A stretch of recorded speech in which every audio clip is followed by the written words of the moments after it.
Noong May 5 taong kasalukuyan, inisyu ng Office of the Ombudsman ang 3 buwang suspension kay Mayor Lesaldo Dong Calugay at sa kanyang executive assistant na si Cheryl Medina kaugnay ng kasong simple misconduct na may kinalaman sa fish cage application ni Medina. Ayon sa Ombudsman, kulang ang mga kinakailangang dokumento sa nasabing aplikasyon, kabilang na ang Environmental Compliance Certificate at iba pang mga permit mula sa mga ahensya ng gobyerno. Subalit, sa kabila ng nasabing desisyon, iginiit ng legal team ni Mayor Calugay na walang legal na basehan ang suspensyon. Ayon sa kanilang pahayag, ang Omnibus Election Code, partikular ang COMELEC Resolution 11059, ay nagbabawas sa suspensyon ng mga halal na opisyal mula January 12 hanggang June 11 taong kasalukuyan na siyang tinatawag na election period. Dahil dito, iginiit nila na hindi maaaring ipatupad ang suspension sa nasabing panahon. Bilang tugon, naghain ang legal team ni Mayor Calugay ng petisyon sa Korte Suprema upang humiling ng temporary restraining order of writ of preliminary injunction laban sa implementasyon ng suspension. Ayon kay Attorney Gerald Velasco, ang siyang legal counsel ni Mayor Calugay, patuloy nilang ipaglalaban ang karapatan ng alkalde at ang kanyang mga kababayan sa SWAL. Samantala, nilinaw ni Velasco na mananatili si Mayor Calugay sa kanyang tungkulin bilang alkalde ng SWAL at wala umanong bakante sa mayor's office o sa madaling salita, walang acting mayor na uupo sa bayan kundi ang kasalukuyang alkalde. Sa pagtatapos ng kanilang pahayag, nagpasalamat si Atty. Velasco sa mga taga-SWAL na patuloy na sumusuporta kay Mayor Calugay. Anya, ang kanilang walang sawang pagtangkilik at paniniwala sa liderato ng alkalde ay nagsisilbing lakas at inspirasyon sa kanilang patuloy na paglilingkod sa bayan. Ang mga dumating ho dito sa ating munisipyo ay ang regional director ng DILG, kasama ho ang kanilang provincial director at ang municipal DILG. Kasama ho nila ang representative ng PNP sa pangunguna ng ating PNP provincial director. Binabanggit po nila, nandito ho sila para i-supervise ang pag-implementa ng suspension order daw sa ating mayor, si Mayor Calugay. Ang sinasabi nila na noong May 5 na ipinareceive daw ang desisyon ng ombudsman, ang sabi ng ombudsman sa kanila ay implemented na daw ang suspension ni Mayor Calugay. So ngayon, para sa representative ng DILG, sinasabi nila, ang nakaupong mayor daw ngayon ay si Vice Mayor at si Nue.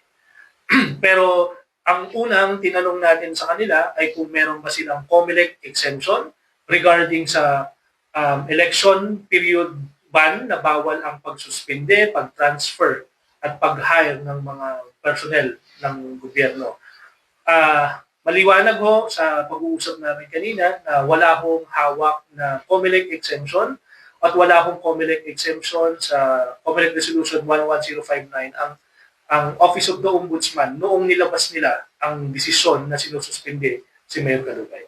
Yes, ang pinag-uusapan ho natin batas ay ang Omnibus Election Code. Ang Omnibus Election Code ho ang pinaka-powerful na batas sa panahon ng election period. Kasama ho dito sa batas na ito ang COMELEC Resolution 11059 na sinasabi mismo under sa Omnibus Election Code at COMELEC Resolution 11059 na bawal ang suspension ng any elected local official sa panahon ng election period. Ang election period ay January 12 hanggang June 11, 2025 para sa eleksyon ng May 12, 2025. Bawal po lahat ng suspension sa panahon ito. Mula ho noong naisabatas ang election code hanggang sa ngayon, hindi pa ho nababago itong provision ng batas na ito. So, ang DILG ko sa ilang beses ng pagkakataon, noong 2017, 2019, at saka 2010, meron na hong nilabas na legal opinion ang DILG na sinasabi na bawal ang suspension nito dahil election period. Ito ho ay base sa Omnibus Election Code na hindi pa ho nababago mula pa noong nailabas ang Omnibus Election Code. Ang sinasabi ko kasi ng representative ng DILG sa pangunguna ng regional director, ang sinasabi sa kanila ng opisina ng ombudsman ay implemented na daw ang suspension order noong May 5. Pero ang tinatanong nga namin, paano magkakaroon ng implementation sa panahon ng election period? So, yun ho yung dahilan kung bakit wala silang dalang dokumento kanina. Ang paliwanag nila, dahil nandito lang sila para i-supervise kung ano yung mga nangyayari. dahil nga daw, implemented na, wala na silang ibang gagawin kundi supervise na lang. Paliwanag ko ho sa representative ng DILG kanina at sa PNP, ang nakaupo hong mayor sa SWAL ay ang duly elected at nanumpa bilang mayor mula 2022 hanggang 2025, si Mayor Dong Kalugay. Pangalawa, wala akong bakante sa opisina ng mayor dahil nga ho bawal ang suspension. So dahil wala akong suspension, wala akong bakante, wala akong pwedeng maging acting mayor. Aming mga kababayan, in behalf po ni Mayor Dong Kalugay, gusto ho namin ipaalam at nagpapasalamat ho kami sa lahat ng sumusuporta at hindi ho nang iwan kay Mayor Kalugay. Para sa programang Zona Libre, Patrol numero 4, Bombo Justin Ramos nag-uulat para sa number 1 and most trusted radio network in the country, Bombo Radyo Philippines. Basta Radyo, Bombo!